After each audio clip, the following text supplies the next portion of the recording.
सिखाया है कि जीवन को कैसे जीना चाहिए? क्या आपने कभी सिखाया है माँ बाप का सम्मान कैसे करना चाहिए? क्या आपने कभी सिखाया है संत गुरुजनों के चरणों में मत्था कैसे टेकना चाहिए? आपने कभी सिखाया है? आपने तो सिखाया ही नहीं।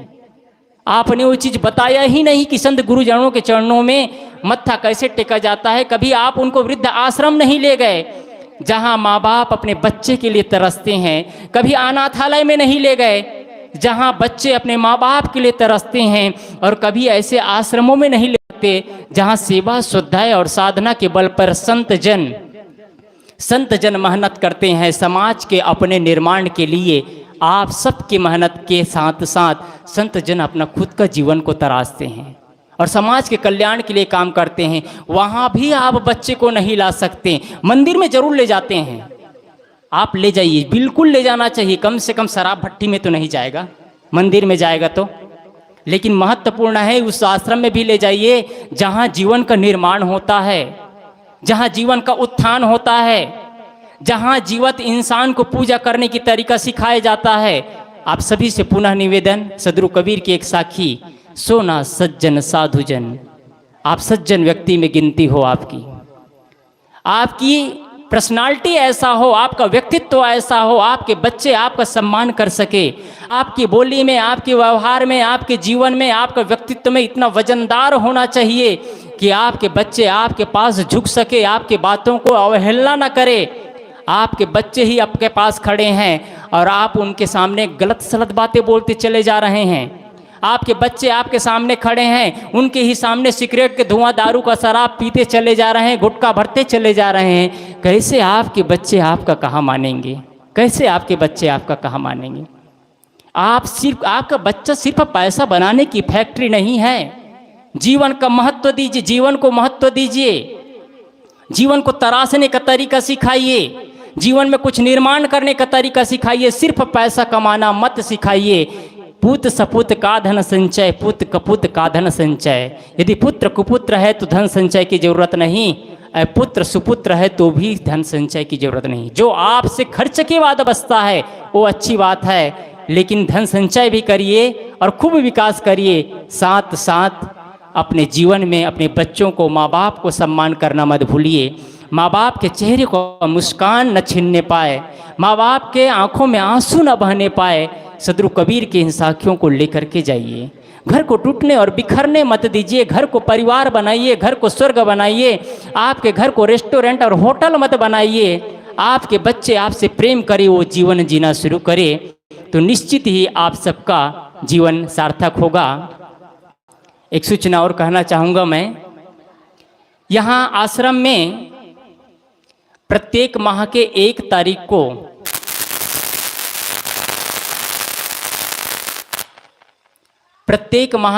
तारीख को मासिक सत्संग होता है, जिसमें 11 बजे से लेकर के 2 बजे तक कुछ विचार प्रवचन संतों का, गुरुजनों का, भक्तों का होता है। आप लोग आइए और यहाँ आपके पास अवसर है। कम से कम महीना में तो 12 ही दिन है जिसको आपको देना है आश्रम में और अपने जीवन के लिए, और यहाँ से कुछ लेकर के जाएंगे तो आपके भविष्य में काम आएगा। इसलिए महीना के प्रत्येक माह के 1 तारीख को सत्संग होता है, उसमें आप लोग समय दीजिए और आप लोग अपने जीवन को तराशते जाइए। बस इतना कहकर अपने वाणी को विराम देता हूँ। बोलिए सद्गुरुदेव की जय। अभी हम लोग संत श्री अखिलेंद्र साहब के बहुत ही सुंदर विचारों से लाभान्वित हो रहे थे। हमें परिवार में कैसे जीना चाहिए, क्योंकि मनुष्य एक सामाजिक प्राणी है, उस समाज में रहता है, परिवार में रहता है। लेकिन परिवार में कैसे रहना चाहिए, परिवार हम कहते किसे हैं, इसको नहीं समझेगा तो जीवन नहीं जिएगा। अब परिवार इतना ही नहीं है कि हम दो हमारे दो, अरे माता पिता भी हैं जिन्होंने पैदा किया है, लेकिन हम उस तरफ ध्यान नहीं देते। अब लड़के आए, लड़का जवान हुआ, शादी हुई, तुरंत क्या है, तो माँ बाप को अलग करो। ठीक है, अलग करो, लेकिन हम एक निवेदन करते हैं लड़के से और महिलाओं से कि आप कुछ मत करो, लेकिन ये सोचो कि एक जो पति मिला है वो कितने साल का मिला है? कम से कम 20-22 साल का होगा ना। अब 20-22 साल का उतना बड़ा हुआ कैसे? कोई जंगल से पकड़ करके तो नहीं आया, नदी और समुद्र से तो छान करके जाल में नहीं आया। माता पिता का लागत लगा है 20-22 साल, वो पढ़ाया है, लिखाया है, जीवन जीने की कला सिखाया है। तो मैं ये निवेदन करता हूँ कि आप जितने साल के हैं, अगर 22 साल के हैं तो माता पिता को 22 वर्ष सेवा कर दो, बस उनका जीवन पार हो जाएगा। तो अभी बहुत सुंदर विचारों से लाभान्वित हो रहे थे। आइए आगे विचार रखने के लिए मैं निवेदन करता हूँ, हमारे बीच मंचासीन हैं संत श्री शीलेंद्र साहेब जी, आप अपने विचारों से हम सबको लाभान्वित करें। वहाँ ले जाइए।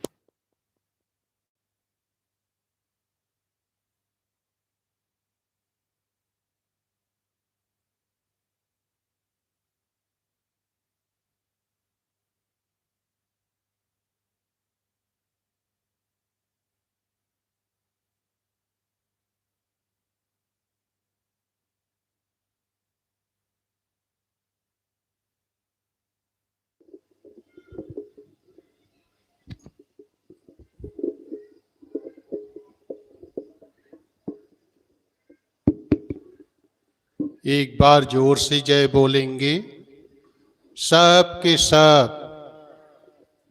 बोलिए सदगुरु कबीर साहेब की, सदगुरु अभिलाष साहेब की। एक सूचना दे दूं, बस 10 मिनट के बाद गुरुदेव जी आ जाएंगे। जो लोग इधर उधर बैठे हैं, संत लोग भी अपनी जगह नहीं लिए हैं, वे लोग आकर के अपनी जगह स्थान ग्रहण कर ले।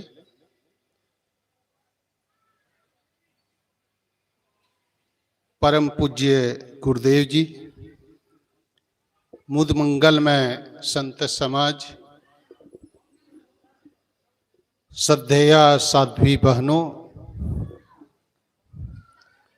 सभा में उपस्थित भाइयों बहनों बच्चों, बीजक का एक पद 10-12 मिनट में जितना हो सके आपके बीच रखता हूं। रामायणी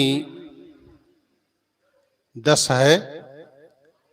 राही ले पिपराही बही, करगी आवत काहुन कही, आई करगी भवज गूता, जन्म जन्म यम पहिरे भूता। राही का अर्थ होता है राह में चलने वाला।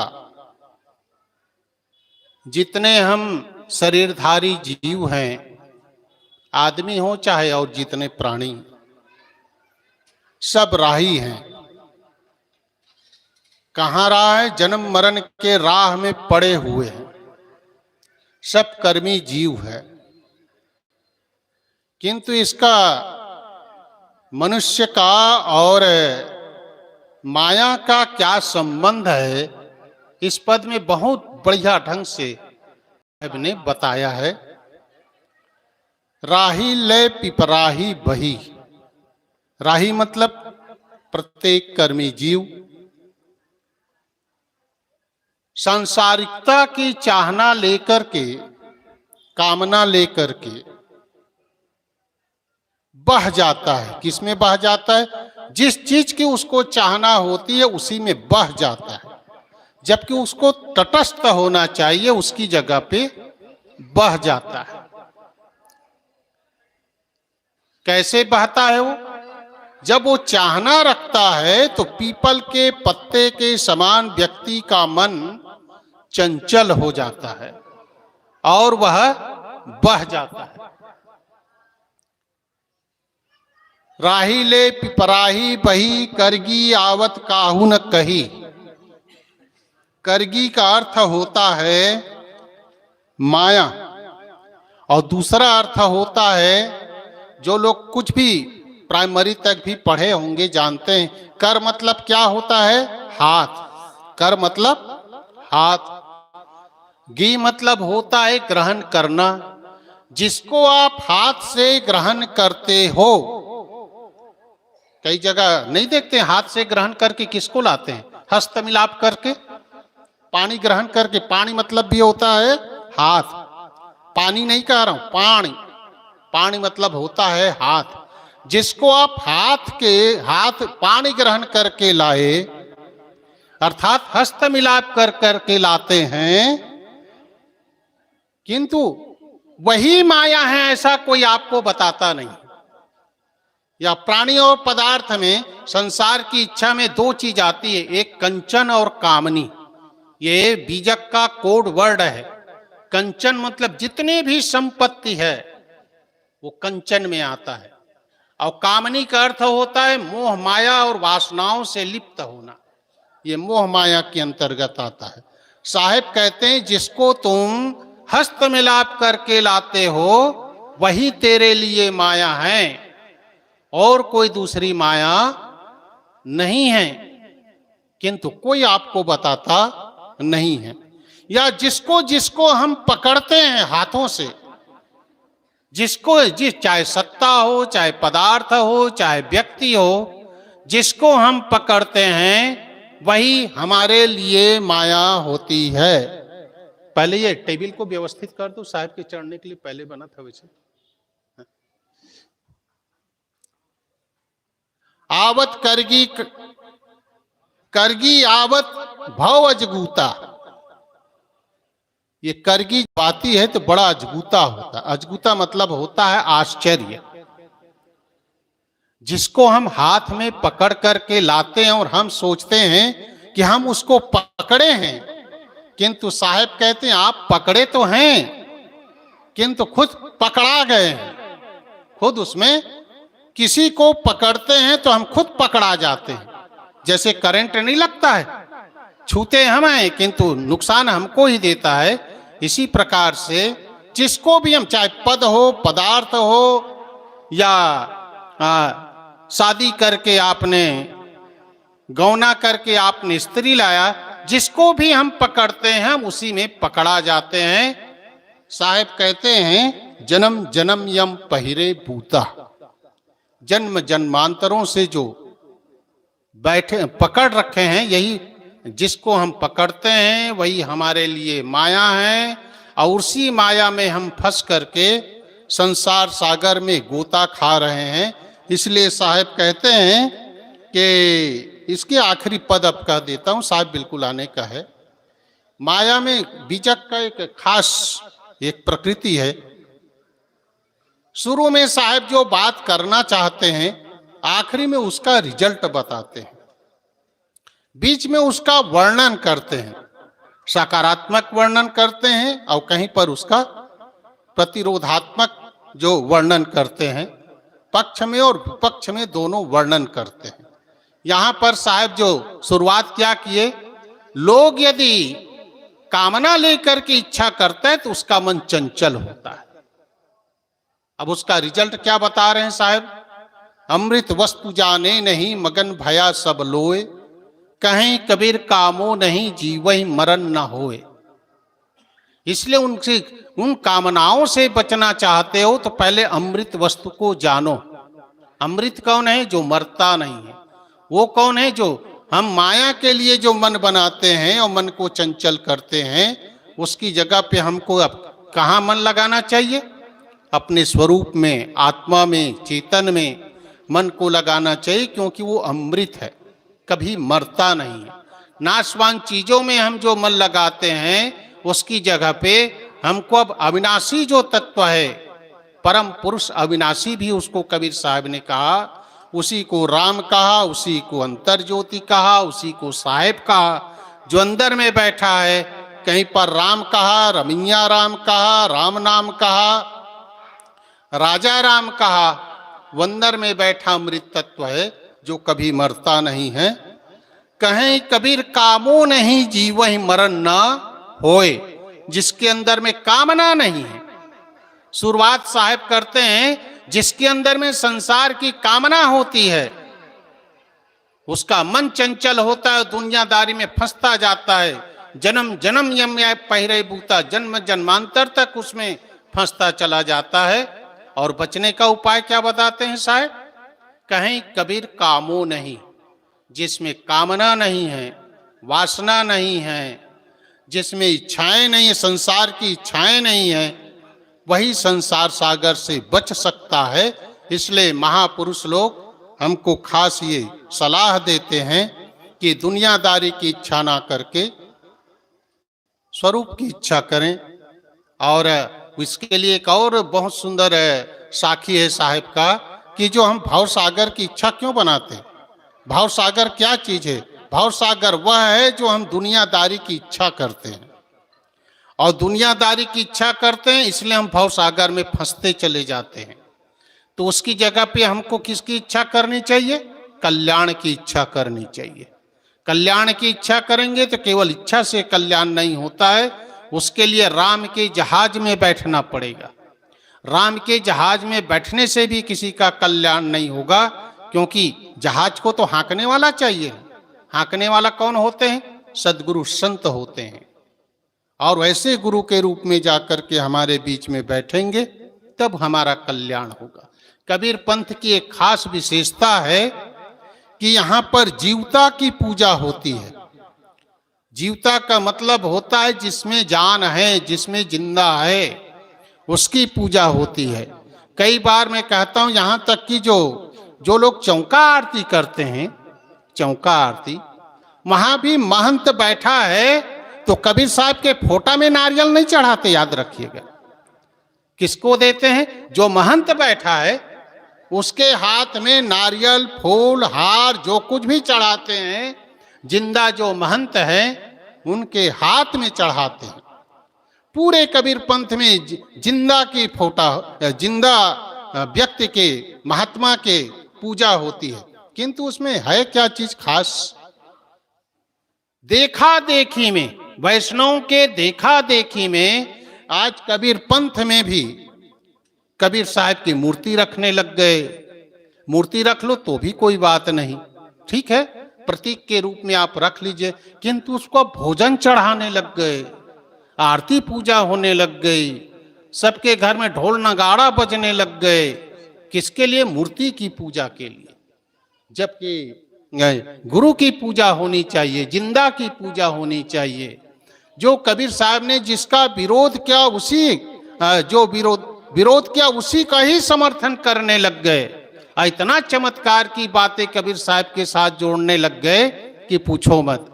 जो लोग मानते हैं कि कबीर साहब के समय धर्मदास जी साहब थे, धर्मदास साहब, किंतु धर्मदास साहब ने कहीं पर भी ये नहीं लिखा है कि कबीर साहब आकाश से आए, नहीं लिखे हैं। यदि उनके समकालीन था ये मानते हैं तो धर्मदास साहब ने नहीं लिखा कि आकाश से आए, गगन मंडल से उतरे सदगुरु सत्य कबीर, ये पीछे के संतों ने लिखा है। ये जो गरीबदास जी महाराज हुए उन्होंने लिखा है।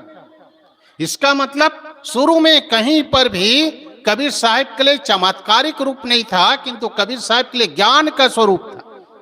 ज्ञानी संतों में कबीर साहब का नाम आता है, योगी संतों में कबीर साहब का नाम आता है, संत सम्राट उसको कहते हैं। किंतु पीछे के संतों ने अपने जीवन को ना बना करके कबीर साहब को पूजा का स्थल बना दिया गया। और पूजा का स्थल इतना पूजा, और पूजा का रूप भी आप वैष्णव जैसे आप पूजा नहीं कर सकते। वैष्णव में शुरू से ही है उसी ढंग के मूर्ति की पूजा। अब कबीर के लिए जो प्रतीकात्मक था उसको आदमी, कबीर ने कहा था कि कबीरन भक्ति बिगाड़िया कंकड़ पत्थर धोए। ये कबीरन मतलब जीवों ने, लोगों ने भक्ति के स्वरूप को बिगाड़ डाला, कंकड़ पत्थर की पूजा करने लग गए, जबकि जीवता की पूजा होनी चाहिए, जिंदा की पूजा होनी चाहिए। इसलिए पूरे कबीर पंथ का जो भाव है वो यही है। साहब कहते हैं माया के प्रति जो आपका लगाव है, उस माया के लगाव को तोड़ करके अंदर में जो बैठा हुआ चेतन स्वरूप है, आत्म स्वरूप है, ज्ञान स्वरूप है, जो अमृत है, जो कभी मरता नहीं है, जिसके द्वारा ये जीवन खड़ा हुआ है, उस आत्म तत्व को समझना चाहिए। उसको समझने के लिए कहाँ जाना पड़ेगा? जहां पर गंभीर पुरुष हैं, दिव्य पुरुष हैं, जानकार पुरुष हैं, समझे हुए पुरुष हैं, जो हर तरह से अपने जीवन को निखार चुका है। ऐसे पुरुषों के पास हम जाएंगे, तब हमारा जीवन सफल होगा। और उसके लिए खास यही है कि जो प्राणी पदार्थों के प्रति जो मोह है, उस मोह को छोड़ना होगा, कामना को छोड़ना होगा, तब हम जन्म मरण के चक्कर से फंस सकते हैं। और जन्म 2-3 मिनट में साहब आते, मैं उसको पूरा कर देता हूं। ये जो जितना जितना हम किसी पदार्थ के प्रति मोह करते चले जाते हैं, उतने क्षमता से हम खुद उसमें बंधते चले जाते हैं। पहले हमारे पास कार नहीं थी, अब हमारा दिल किस में जुड़ गया? कार में जुड़ गया। कार हमको नहीं बांधा, याद रखिएगा। पर जड़ पदार्थ हमको कैसे बांध सकता है? हम खुद ही उसमें पकड़ करके बंधते चले जाते हैं। चेतन पकड़ सकता है और चेतन छोड़ सकता है। पदार्थ न हमको पकड़ सकता है, न हमको बांध सकता है। पकड़ने और बांधने का सारा काम कौन करता है? ये चेतन ही करता है, जानकार जीव ही करता है। और जिसको जिसको हम पकड़ते हैं, वही हम बंधते चले जाते हैं। कैसे बंधते हैं? उसके लिए साहब ने यहां पर कहा कि जो जीव है वो चंचल मन के समान अपने आप को खो करके बंध जाता है। और मेरा समय पूरा हो चुका है, इसलिए वाणी को यहीं पर विराम देता हूं। बोलिए सद्गुरु देव की जय।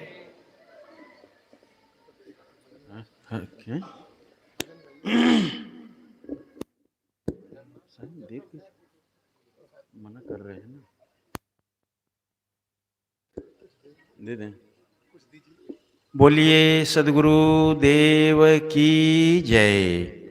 अभी हम लोग साहिब के सुंदर विचारों से लाभान्वित हो रहे थे। सद्गुरु कबीर का ये पद है, राही ले पिपराही बही करघी आवत काहू न कही, आई करघी भव अजगुता जन्म जन्म एवं पहिरे बूता बूता पर। लंबा पद है, लगभग साहब अगर व्याख्या करें तो इस पद के व्याख्या में 2-2.5 घंटा तो लग ही जाएगा, लेकिन उतना अवसर नहीं है, समय नहीं है। तो आइए, गुरुदेव जी के आने में थोड़ा सा विलंब है, तब तक हम लोग एक भजन श्रवण करते हैं। और भजन रखने के लिए मैं निवेदन करता हूँ साध्वी मंजुला साहब से कि आएं और एक भजन रखें।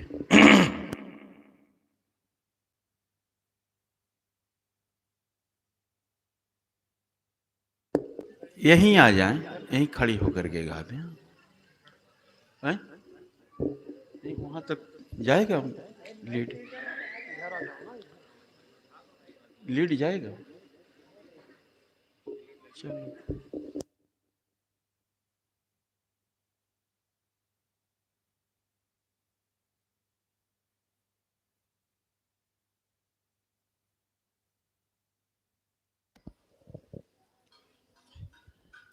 बोलिए सद्गुरु देव की जय। परम पूज्य श्री गुरुदेव जी, वंदनीय संत समाज, सत्संग प्रेमी सज्जनों, भक्तिमती माताओं, आप सभी के समक्ष मेरे लिए आज्ञा हुई है। आज्ञा पालनार्थ परम पूज्य गुरुदेव जी की प्रथम रचना वैराग संजीवनी का एक पद, या कहूँ उसकी कुछ पंक्तियाँ सभी संत गुरुजनों के चरणों में प्रार्थना स्वरूप समर्पित कर रही हूँ। हे सद्गुरु अज्ञान नाशक, ज्ञान मुझको दीजिए, अवगुण सकल अपराध क्षमि करके शरण में लीजिए, क्षमि करके शरण में लीजिए। मैं हूँ पतित पापी मलिन, तुम पतित पावनकार हो, पावन मुझे अब कीजिए, मम बंदगी स्वीकार हो। पावन मुझे अब कीजिए, मम बंदगी स्वीकार हो। हम वासना के वश अनेकों शोक संस्कृति से ग्रसे, सुख ध्यास रूपी डाइनी के रैन दिन कर तल फंसे।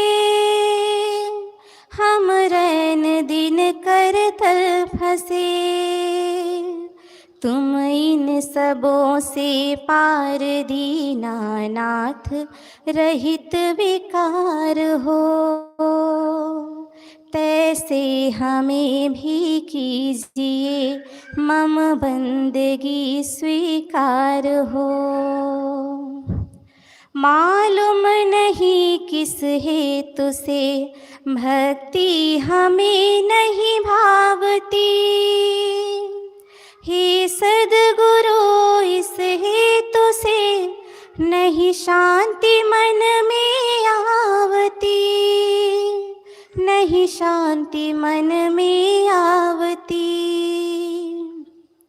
मन धार के परवाह से के भांति बेड़ा पार हो। है त्राहि त्राहि अनेक गुरु, मम बंदगी स्वीकार हो। मैं एक पीड़ित व्यक्ति अपना दुख छुड़ाने के लिए हूँ आपके चरणों में गुरुवर, अर्ज ये आकर के गुरुवर, अर्ज ये आकर के। मैंने सुना है सद्गुरु, तुम ही तो भव कड़िहार हो। पावन मुझे अब कीजिए, मम बंदगी स्वीकार हो। यह दास तेरे पग पड़ा, भव बंध से अब मुक्त कर। यह दास तेरे पग पड़ा, भव बंध से अब मुक्त कर। हे प्राण प्रिय, हे सद्गुरु, हे नाथ बोधक देववर, हे नाथ बोधक देववर। अब अंत का दिन आज सद्गुरु, शक्ति दो नहीं वार हो। जय जय श्री पारख प्रभु, मम बंदगी स्वीकार हो। जय जय श्री पारख प्रभु, मम बंदगी स्वीकार हो। मम बंदगी स्वीकार हो। बोलिए सद्गुरुदेव की जय। बहुत सुंदर भजन। हम लोग कम से कम ताली तो बजा दीजिए एक बार। बहुत सुंदर।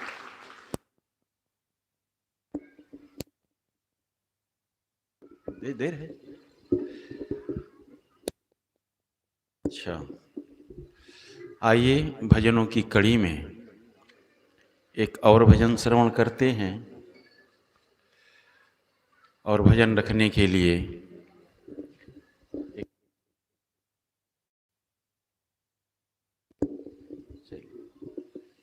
हमारे बीच मंचासीन हैं। अच्छा, आ ही रहे हैं सर।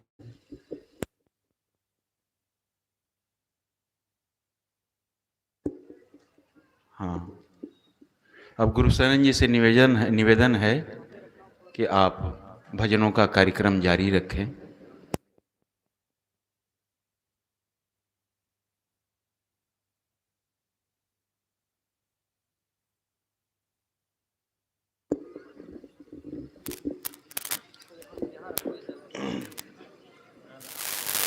बोलिए सद्गुरु देव की जय।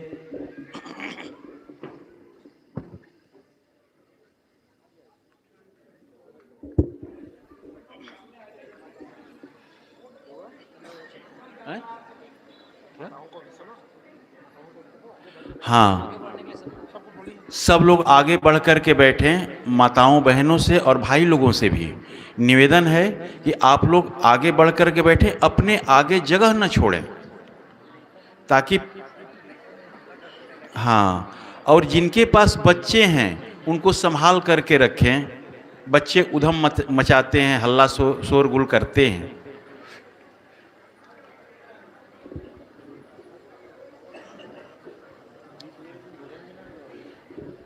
अब हमारे बीच हाँ परम पूज्य गुरुदेव जी मंचासीन हैं।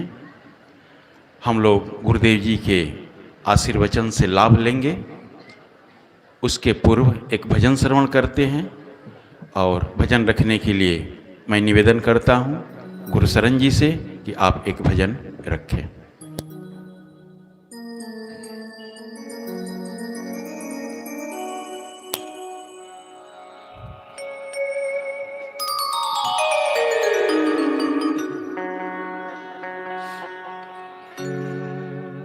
प्रेम से बोलिए सद्गुरुदेव की जय।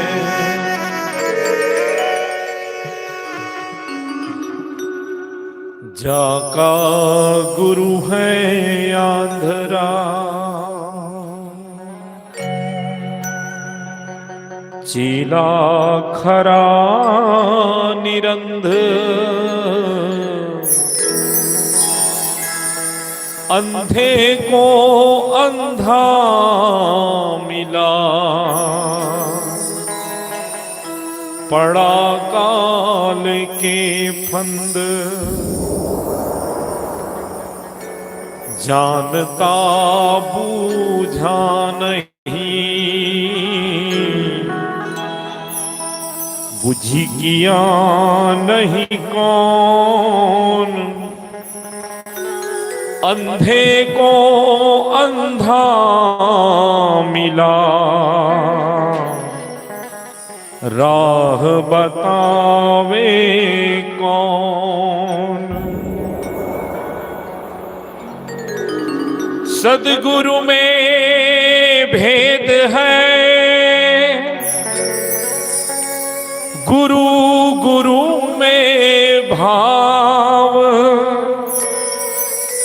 सोई गुरु नित बंदिए, शब्द बतावे दाम। मैं के ही समझाऊं सब जग अंधा,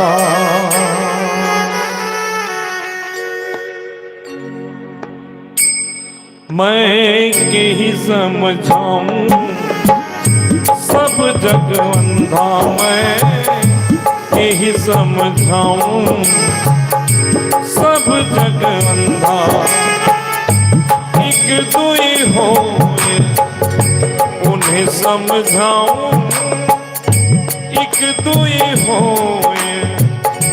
उन्हें समझाऊं, सब ही भुलाना, सब ही भुलाना, पेट के धंधा, सब जग अंधा, मैं यही समझाऊं सब जग अंधा, मैं यही समझाऊं सब जग अंधा।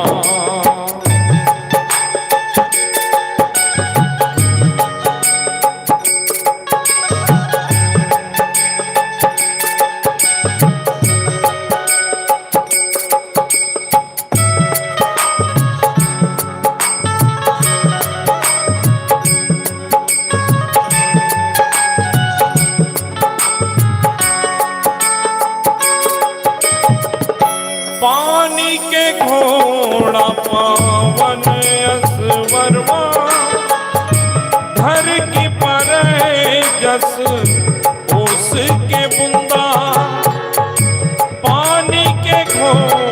पावन असवरवा धरती पर जस उसके बुंदा गहरी नदिया गम बह धरवा गहरी नदिया गम बह धरवा खेवन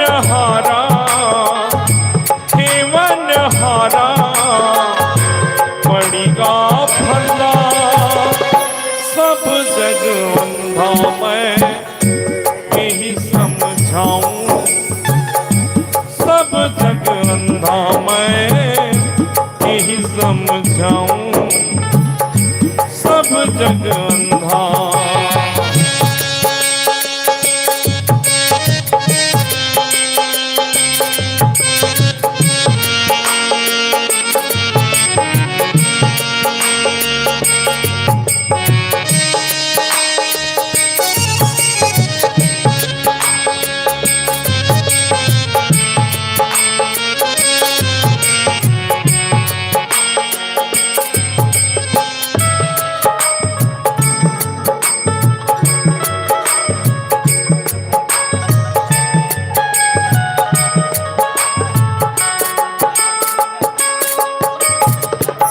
घर की वास्तु निकट नहीं आवत घर की वास्तु निकट नहीं आवत दिए ना बारी के ढूंढत अंधा घर की वास्तु निकट नहीं आवत दिए ना बारी के ढूंढत अंधा लागी आग सकल बन जरीगा लागी आग सकल बन जरीगा बिन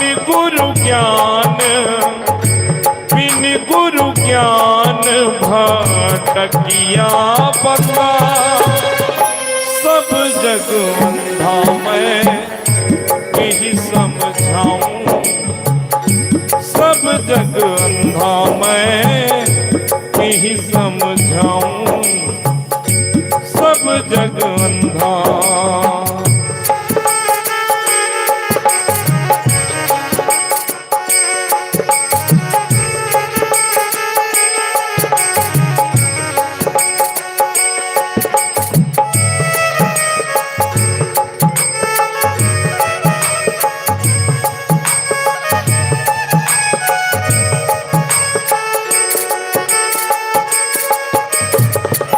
चार दिन की जिंदगी है अनादि भरोसा जन्म के साथ लाया घाटे का धंधा चार दिन की जिंदगी है अनादि भरोसा जन्म के साथ लाया घाटे का धंधा कहे कबीर सुनो भाई साधो कहे कबीर सुनो भाई साधो एक दिन जाना होगा एक दिन जाना होगा दूसरे के कंधा सब जग अंधा मैं के ही समझाऊं सब जग अंधा मैं ही समझाऊं सब जग अंधा एक दुई होए उन्हें समझाऊं एक दुई होए उन्हें समझाऊं सब ही बुलाना बेटी के धंधा सब जग अंधा मैं के ही समझाऊं सब जग अंधा मैं के ही समझाऊं सब जग अंधा प्रेम से बोलिए सतगुरुदेव की जय। अब मैं परम पूज्य गुरुदेव जी से करवद निवेदन करता हूँ कि आप अपने आशीर्वचन से हम सबको लाभान्वित करने की कृपा करें। पूज्य गुरुदेव जी।